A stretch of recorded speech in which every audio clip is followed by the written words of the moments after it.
Welcome to another episode of Make Mental Health Matter. I am Kelly Melissa Reinhardt. I'm like, what is my name? I don't know today.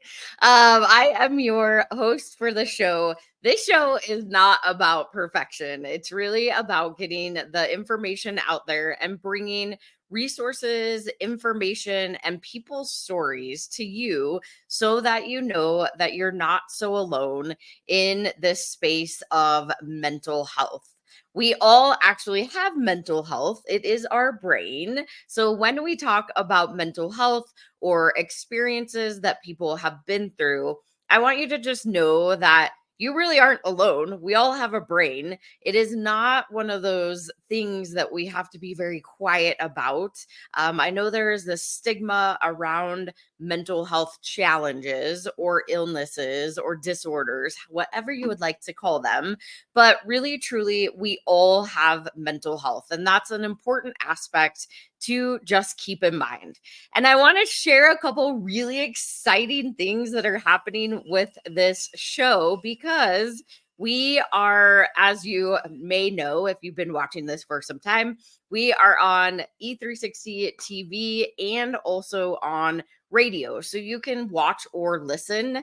And on the E360 side, we have hit over 10,000 people per episode. And also on the Dream Vision 7 radio, we have over 8,000 people that are tuning in and listening. So how cool is that? We're almost to 20,000 total. And that's really only being on the Dream Vision 7 radio platform for about 3.5-ish months. So thank you so much. I just want to say thank you for all of you out there that are watching or listening or sharing these episodes, because you never know whose story might help that one person.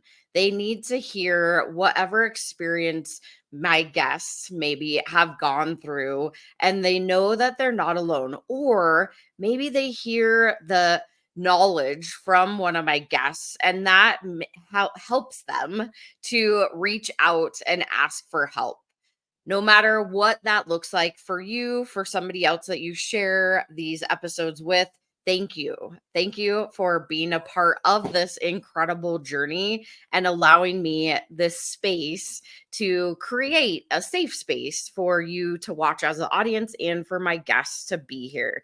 So, without further ado, I am going to introduce you to my guest for today. And we actually went on a show not too long ago together, and that's how we originally met. So I'm excited to have him on my show.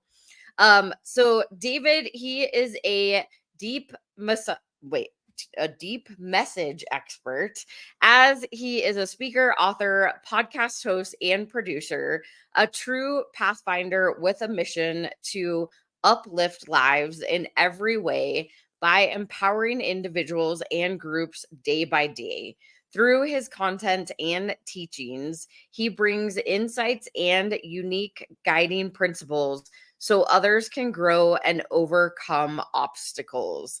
He is also a suicide survivor and a certified peer recovery advocate, and now works with people who work through their story, rising from the ashes to take them to soar to the next level of their lives. So, without further ado, David, thank you so much. Do you go by Thank Dave you. or Dave? I go by both. I know, a lot of times when I introduce myself, I go, "Hey, I'm Dave." This sounds more friendly, but neither name bothers me. But I guess, subconsciously, if I have an opinion, I guess it would be Dave, but don't worry about it.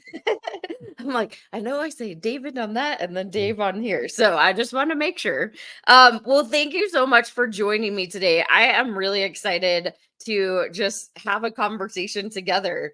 So tell the audience a little bit. I know I briefly introduced you, but tell the audience a little bit more about your story.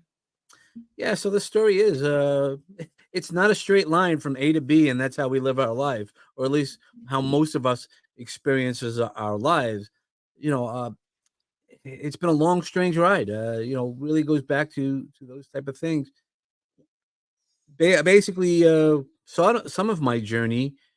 Well, I guess my journey really started in my 20s. When I think about it now, and I've written about it in my book, is in my 20s I lost the woman who I thought I was going to marry to a drunk driver, and I didn't seek the right mental health at that time, and I wouldn't even be talking about it today, except for the pandemic, where we all say it was horrible. For me, the pandemic healed me in so many ways that I didn't know I needed to be healed. So this story goes back to this woman. We used to speak all the time. She was going to Stanford, and the night before, well, the night that she got killed, she didn't want to go to this party. She was a straight A student at Stanford. I mean, really dumb people I hang around with. Well, I'm usually the dumbest, and really, what comes into it, I go, Sandy, you gotta go. Just you gotta blow off some steam. She was walking with a friend, a roommate, and a drunk driver hit them. They were on the sidewalk, and she passed away. And of course, I was upset because at that time, that was November 3rd. It was the first Thanksgiving she was going to come home from school. She had even stayed for all the holidays to work and make all this money and put herself through college and support. So we would really have a long distance relationship for almost 4 years in the days that we didn't have social media. That we didn't have, FaceTime, which makes it a little easier. So we would have on these calls. I'd get into trouble regularly for being on the long distance call, and my mother or my dad would get the bill, and they'd be like, "What are you doing?" I'm like, "I'm talking to Sandy." They're like, "All right."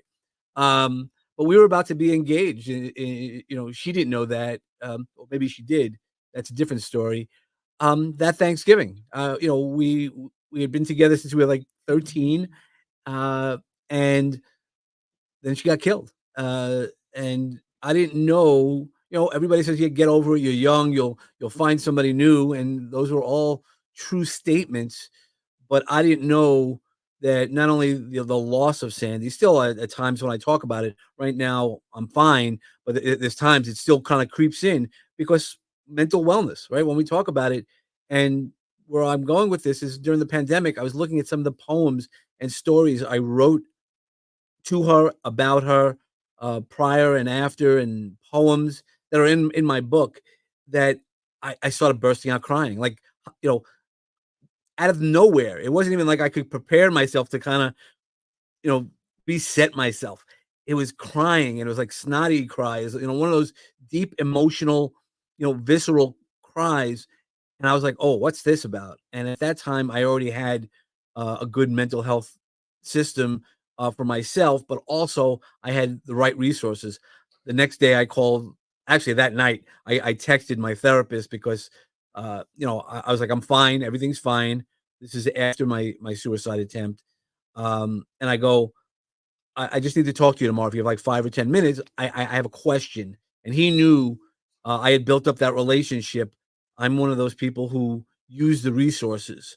That was one of how I got to my suicide attempt, is I wasn't using my resources. And we can talk about that a little further. But to go back to this, is if we don't hold on, we keep holding on to all the, I don't know, don't worry about it. You'll get over it. You do, but if you don't get over it in the right way, and and love, man, you can't. Yeah, your feelings. Be honest with your feelings, and know when you're not feeling well. That's what I did.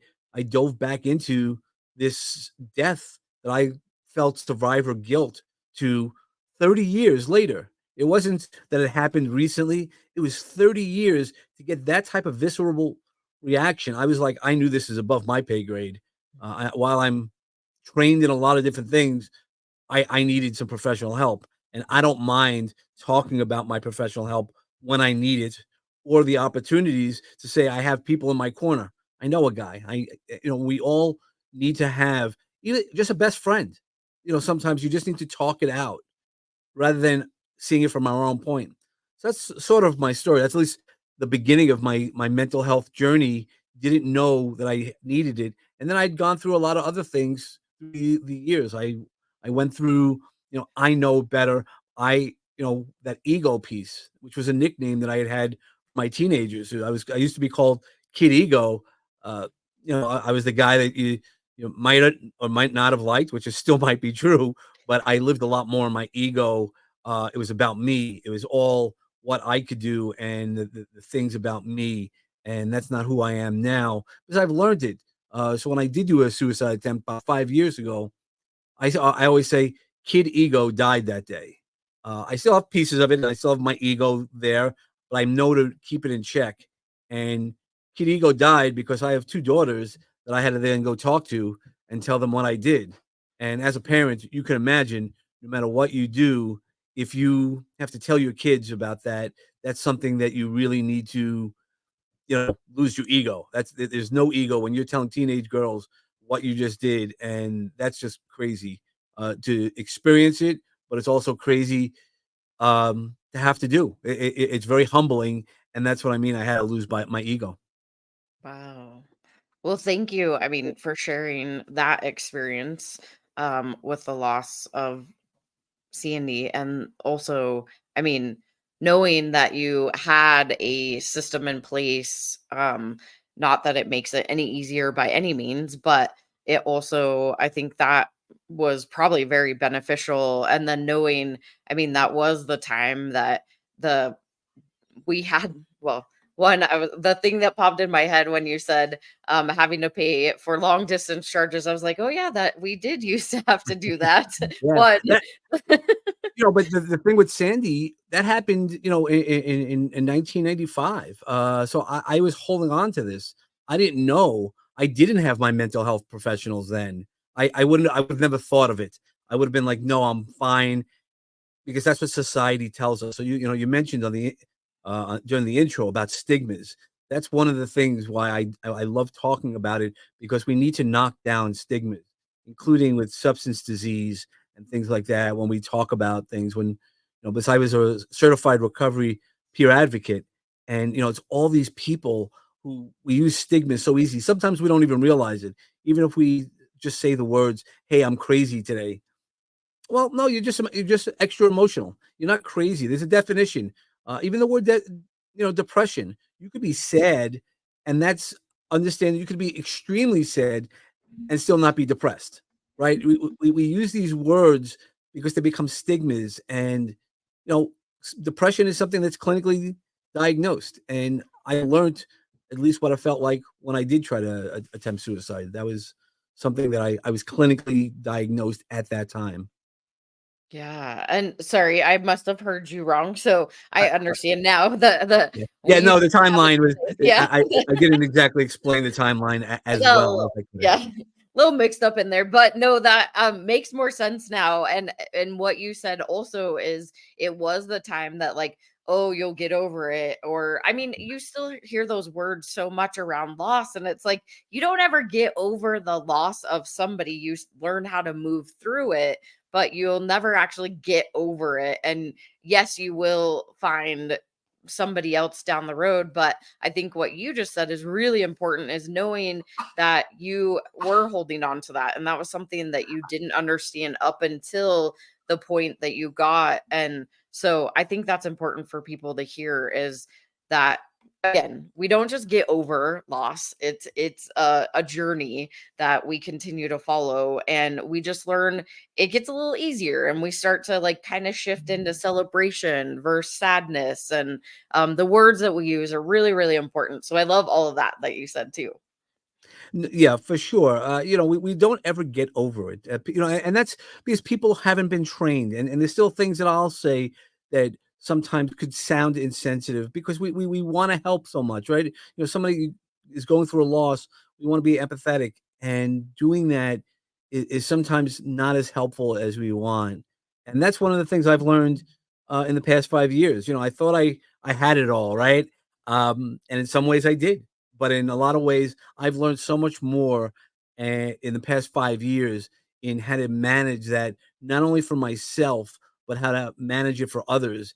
And I've seen the shift in others so much more powerful than I had before, because I had the tools. When I attempted suicide, I had the tools. I was working in corporate America, but I also had this practice where I was working with people and helping people, and I was doing it very successfully. I wasn't taking care of myself, and that's also really important part of mental wellness, is because we push, a lot of times as parents, we push because we have to do it rather than saying, "Hey, I need a few minutes to go scream somewhere," which is okay. It's just how we scream, how we have our reactions.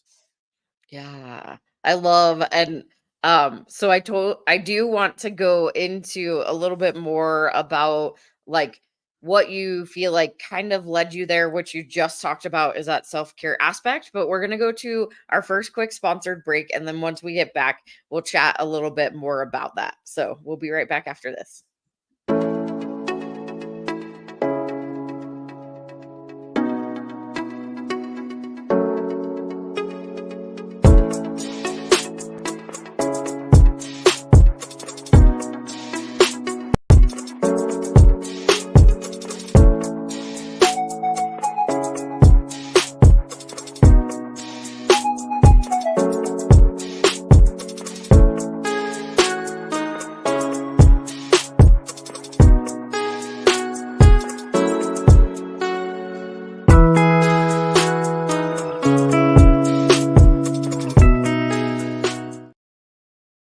Hi everyone, I am S10Ep from Brazil.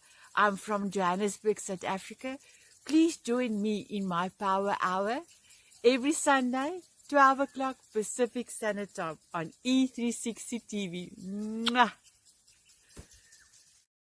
My name is Adriana Morrison, host of the Health Revolution TV show. Join us Tuesdays and Thursdays live, 10 a.m. Pacific, 1 p.m. Eastern Standard Time, where our mission is simple: engaging conversations, elevating health and wellness, empowering transformation. Right here on the Achieve TV channel on E360 TV. And like that, we're back. If you happen to be just joining us, thank you so much for tuning in. And my guest today, Dave, we are having a wonderful conversation about his journey through loss and then also a suicide attempt and how he has resources. But before we went to that quick sponsored break, you started talking about the self-care aspect, that you were actually helping people during that time, in addition to being in a corporate job, but you weren't taking care of yourself. And the question that popped into my head, because I know personally, I have been in that place of overwhelm that I mean, it was more so really around my nonprofit of how can I keep doing this because we're not getting to the places that I need us to get. I can't pay my bills. I can't pay myself, right? Like all these things are just compiling and it just seems like it's toppling over each other. And then you add in relationships and you add in family and all these things. And you get to this point that it's like, I can't take it anymore. But my question is, because I have never thought about, in the past I was a cutter. I self-harm, but that was more when I was in middle school and it was something to make me feel in a way, but I have never kind of really transitioned into the um wanting to take my life other than having those thoughts of, hey, I just want to sleep and not wake up. I have had those thoughts. So I'm just curious if you could just tell a little bit more, like, how do you think or what led you into that place more so Uh, than just the I, self I, care? yeah, sorry. No, you're Yeah. good. So I think we all have gotten into that point where I just want the pain to stop, and you know, maybe you don't want to die. I mean, that's why there's so many stories of people who have attempted suicide. And let's go back to statistics. I saw in the commercial, 89% of people who attempt suicide are unsuccessful. I say that really slowly. So unsuccessful. So while we hear suicide, the successful people are statistically uh, are just 11%, and that's the whole challenge that we're really working on, is doing that, is understanding that. So I want to start there because we've more of us than who will admit to it, right? Because then there's additional shame and things like that. What got me into it? So I had thought about it before, and I had this half-ass plan, and just because I wanted the pain to stop. I was feeling that I was hurting others. And then the time that I actually went into it, that I did it, was really, I wanted it to stop. I wanted it to stop. I wanted me to stop the patterns that I was living through. And I was not one of those people who, once I went into it, there was a point that was, I was about to uh, lose consciousness, and I was like, okay, this is it. I was, the day that I attempted suicide, uh, I wrote 50 letters to people, purposely telling them, hey, this is what I feel. Nothing you could do would stop me. And it was true. Now, would that have helped? I don't know that it would have helped through their grief. I don't know. I'm glad that now I can have these conversations. I mean, my girls don't want to talk to me about it at all. You know, anytime I mention, I go, you can ask me, even though I'm a different person now. I want them always to feel that they can understand what was going on and why. I don't want them to build the stories in our head. And that's what often happens, is the stories in our head that we build can lead us to a dark place. And from that storyline, we need to find the right people. You know, I heard this story beforehand, and I love talking about this. When I meet with a client to work on the storytelling of their lives, I go, you know, you might feel like you're in a dark place or a hole, and one, stop digging. Let's start there, and then, you know, part of the storyline, I'm like, well, you might have already reached out to some friends, and they might not have been able to assist you as well. You might have even gone to your faith and said prayers, and then what I'm going to do is I'm going to jump in, and you're going to be like, well, if we're in a hole now, we're both in the hole. The great thing is when you find the right resources, I know the way out. Now, I might not know everything, and when I don't know everything, I have resources to send to people. I know for myself, I wasn't taking care of myself. Though I was helping everybody else, I wasn't taking time for myself, which is one of the changes in my life that I've gone through. Is that no matter what, I know when I'm feeling it, I'm also more honest with that self talk with myself. Because when I can say to myself, what are you doing? Or if you notice yourself a little more edgy, you're upset, or you're not feeling 100% right, listen to your body. And what can you do at that time? Sometimes the best thing to do is to take a nap. Sometimes it's to write, a story down, which I've done.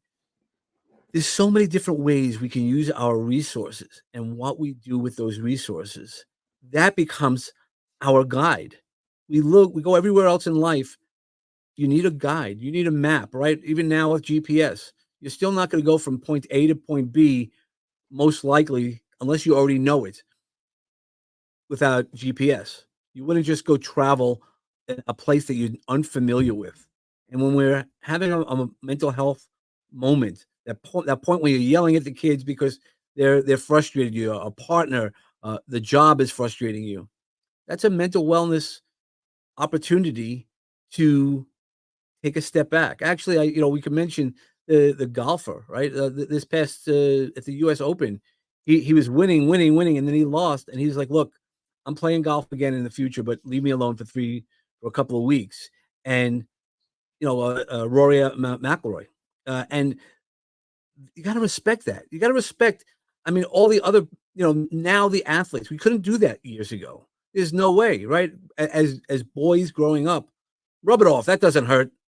I remember I have a bruise on well, it's not a bruise, it's a discoloration on my leg, and I got hit with a softball, and all the guys are giving me a hard time. They're like, "Come on, walk it off," like this and that, and then it healed, and it's still to this day, like 6, 7 years later, I still have the bruise because it's dry, and they go, "What is that?" I go, "When you hit me with that softball, that's what it is." I go, "It's dried blood, and I've gone to doctors to check it out, but."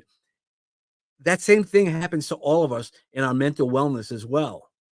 And when we can adjust that, when we could be the best that we could be and deal with all the issues in a clean way, in a better way, that takes us to the next level and knowing our resources. And now, whenever I feel it, I reach out. I don't mind saying to somebody, nope, today's not a good day. During the pandemic, there were lots of people who got on Zoom calls with me uh, and they were like, "So how's it going today, Dave?" I go, "Yeah, today's not a great day." And they go, "What do you mean?" I go, "Today's not a great day. I'm feeling my feels. And am I fully focused? Am I fully present to be here? 100% yes. I go, but if you're asking me how I'm feeling and you really care, that's a different conversation. And that becomes the real powerful conversation. Yeah. So there are so many pieces in here that I want to talk about too. So the caregiver part of us, and I Mhm. really truly believe with my sister, that was she was giving to so many people. She was a caregiver for paraplegic. She taught CPR, and she had to with her children and all those things. I think it was just like piling, piling, piling, Sure. and ultimately she didn't have anything left for herself. And that's how I talk about it a lot now is by the end, when she completed suicide, she didn't have anything left for herself. And I think that that is a true statement for a lot of caregivers, and they don't know how to make, like you said, the pain to end.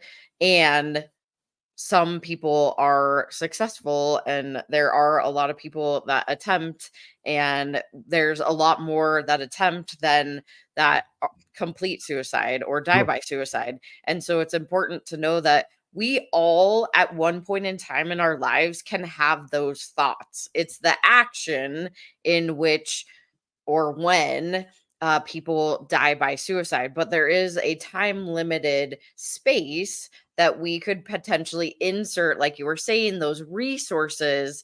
And I always like to talk about, I built a self-care and safety plan that people can get even for free on our website, but it ultimately just gives you those resources. So when we talk about, some people don't always know what resources mean. So resources are whether they're utilizing external resources or you're using internal resources.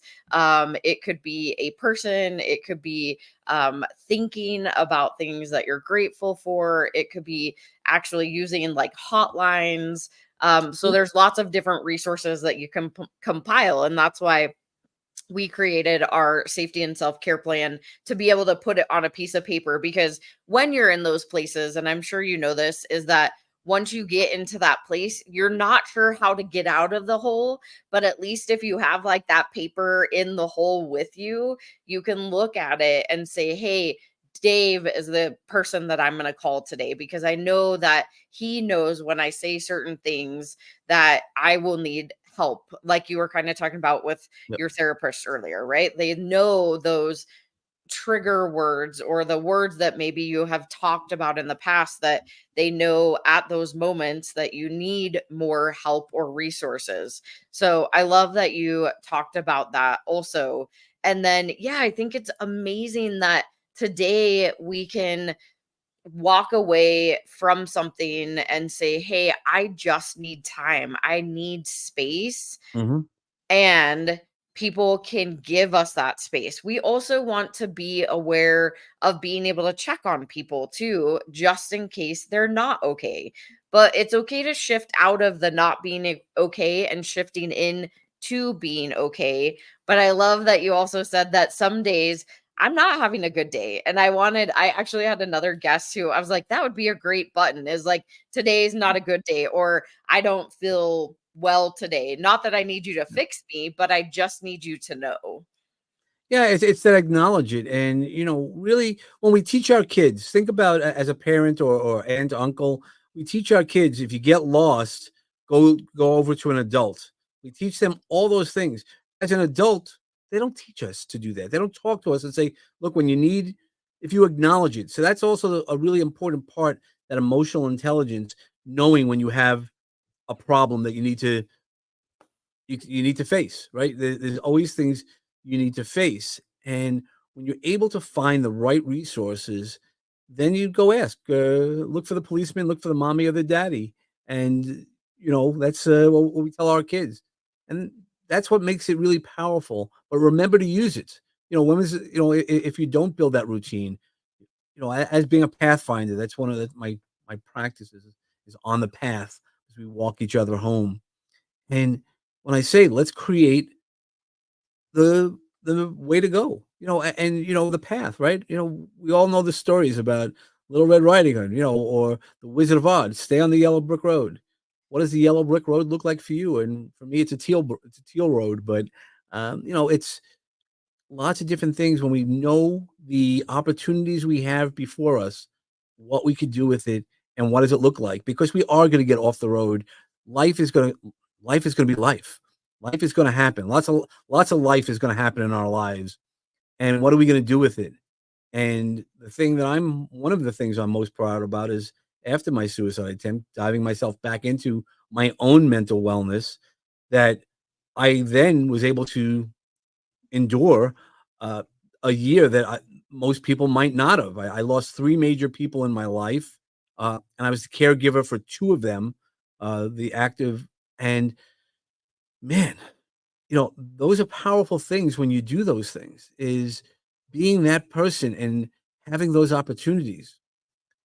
And that's what we have to do, is learn how to do it and manage it. That's why now when I work with people or even myself, I'm still having plenty of life coming in, that I now know, what do I do? I've added something that I never thought I would have added in my repertoire. I go to acupuncture. I'm not an acupuncturist, but I when I was in that darkest place, somebody said, "Hey, would you try acupuncture?" I was in so much pain, I was willing to do anything, and it started helping. Just the talking with the acupuncturist, and then there's something about it, man. Medically, every time I walk out of there, I feel so much better than when I walked in, and that's the magic. That's what we want to feel. Yeah, that's amazing. And I mean, there's so many other tools that we can utilize, Mm, not just the professionals, right? I mean, acupuncturists are professionals, but mm, there's all these alternative or holistic strategies and support and resources that we can utilize. So I love that you also just talked about acupuncture. And I know I had a guest recently who does foot zoning, and it's all these little alternative or holistic yeah. practices that you can utilize. So that's great. I have not gone to an acupuncturist yet, but I really want to. So it's good to hear And that. you don't feel as I just had a conversation with one of my daughters. I'm thinking about getting my first tattoo, and I was like, she's like, "But you go to acupuncture." I go, I'm just worried about the needle for a million times, right? I was like, "Oh, I hate that." I don't mind the needles. I don't even feel it most of the time. And when I do, the magic about acupuncture is when I do feel the little pinch, and then I ask, "Well, why is it?" They go, "Oh, you're upset." That's a lung point. So if you're heart centered, or sometimes you feel it in your throat, right? We have these chakras in our system. If you believe in those things, which you should, it's all science. Is a lot of 2000 more than 2,000 years of medicine that's gone that way. And I'm like, huh, it's always interesting because it's not just, you know, on your throat. That's where the throat chakra is. That's where the throat chakra is, but that's not where all the points around your throat are. And learning all that, and when I know what I'm experiencing, and I found a pinch on my knee, and I'm like, what is that tied to? Oh, that's liver. Are you really, stressed? Are you nervous? And I'm like, huh. Once that happened a few times, I was like, okay, I can build confidence. And that's why having the right resources, having the right team in place when I do have a stressful experience, then I know how to manage it. That's why, again, like we teach our kids, before you get lost, go talk to a policeman or a mommy or a daddy. Same thing with us. Before I go into the stresses, I now know how to manage it. I know what happens when I don't manage it. Nothing has ever come out well when I didn't manage Dave. And it really goes back to that saying, when you're on a plane, put the air mask on yourself first before anybody else. And that really is because if not, you pass out. That's why a lot of people don't know that. They're just like, oh, yeah, of course, take care of yourself first. It goes deeper. You can't help anybody else if you are not taken care of. If you don't have the right air mask for yourself on a plane, you can't help your children. You can't do anything else. Same thing with mental wellness. Take care of yourself in small ways. It might not be, in hours every day, but there's ways to do it. Again, writing, I tell people, write 5 minutes. I'm a ghostwriter, so I help people. I go right down the bones. Not to turn everything into a book. Well, you could, but it might be just I need to move the energy. We use the word damned really often. And we are damned when we go through a mental wellness issue. How do we break through the dam? Sometimes you just have to write it and then burn the paper. Kiss it up to God, right? We drop something on the floor, kiss it up to God. God takes our challenges. Burn it. There's a lot of different ways, staging, and I've learned them all. Well, maybe not. I haven't learned them all. I'm still learning. So that's the really part of it, the excitement is when I feel I'm getting too stagnant. Like, have I done any of my current resources? And then meeting people like you, I find new resources and new people to get to talk to about it. Yeah, and I mean it's going to be different for everybody and probably different for every situation what resources you're going to end up using. And I love the writing and burning. That's something that I've talked about in the past is get it all out of your brain onto paper and then let it go, whatever that looks like for you, but let it go. And if it's the burning or the throwing away or whatever it is, release it from your brain and let it go. And I can't do sage because I'm allergic to it, but there's lots of other ways. Yeah, I'm sure there's probably something else, if not sage, but there's a power to it. When I did my TEDx talk, they said, write down everything you want to do. And it was about 35 pages. And there's a lot of pain involved in the writing part of it. And then I remember it was a Mother's Day and my mom was still here at that point. But and my TEDx talk wasn't about my mom. It was about the suicide attempt. It was about the mental wellness, the phoenix that's within each one of us. And I remember sitting in my backyard alone and watching it burn. I had to, to protect the ashes that didn't just go out, but watching it burn, there was such a release within me. I didn't realize that was even possible. I didn't know what type of release. And now I make sure I have people do that. Nobody read that 35 pages. I then modified it to what eventually became, but getting this story out for me was so much. And I gave it back to the universe. I gave it to God to handle, and God's done pretty well for me after I let him handle it. That's amazing. So we're going to go to our last quick sponsored break. And then once we get back, we'll chat a little bit about what it looks like when people work with you. So we'll be right back after this.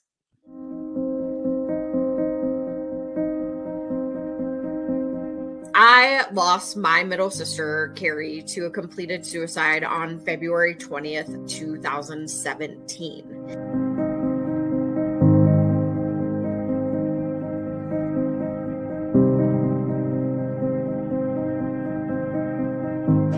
My story, however, it isn't unique. I am a domestic violence survivor and a recovering addict. For 14 years, I was in active addiction. And because of Kelli and the work that she does and the opportunity to have my voice heard, I was able to stay clean and sober and have hit a year. I'm still here. And if it wasn't for Kelli answering my call the day that I thought I was going to take my life.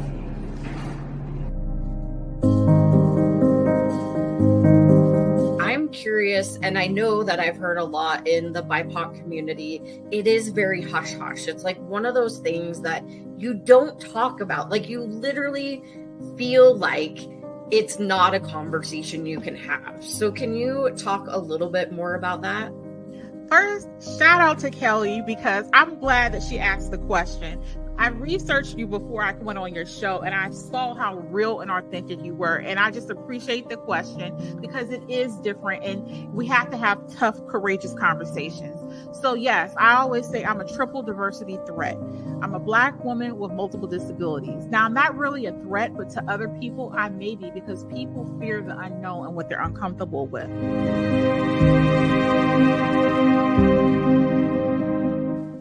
Kelli's passionate commitment to mental health awareness is a beautiful thing. It's clear in her social media posts, it's clear in the resources that she puts together, in the activities that she provides, her collaboration with organizations, and the consistent way that she continues to deliver a message, encouraging people to understand that they can share openly and to break the stigma around mental health. Kelli's topics cover children and adults, talk about things that we can do as a community, things that we can do individually, And her website is packed with information and resources and all kinds of contacts that you can use to reach out, whether you're dealing with something yourself or you're looking to help somebody else who is struggling. I encourage you to check it out. All right, and we're back. So Dave, I wanted to, before we went to that quick sponsored break, I wanted to also chat about what it really looks like when people come to work with you, because you have talked about really helping people create their story and then also lead them down this path and really know how to build in those resources. So, what does that look like specifically when somebody comes and works with you?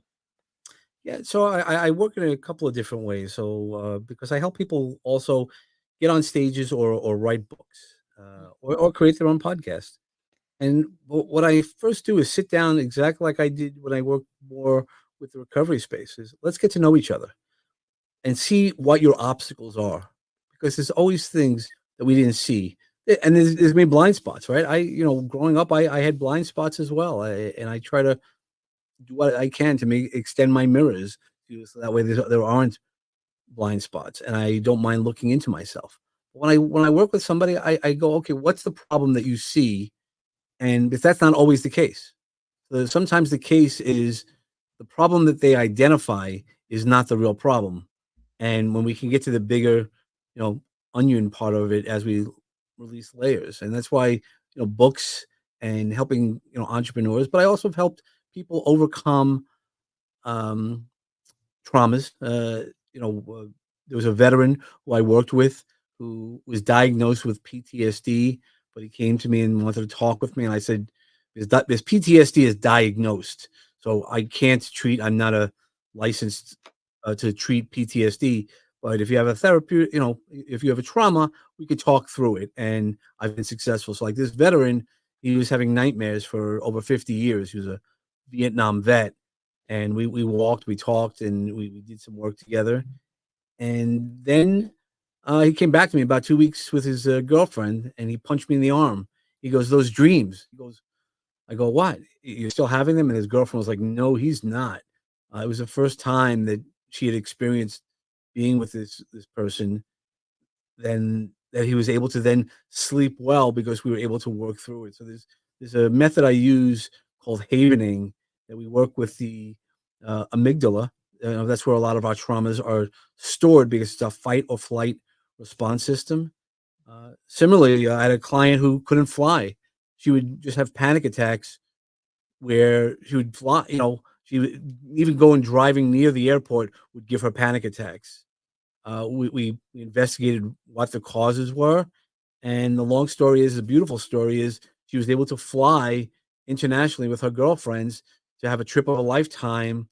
And the funny part during that was that when she did all this traveling, she was on the plane, felt comfortable. She gets to the final location, which was 10,000 miles away from where she lived.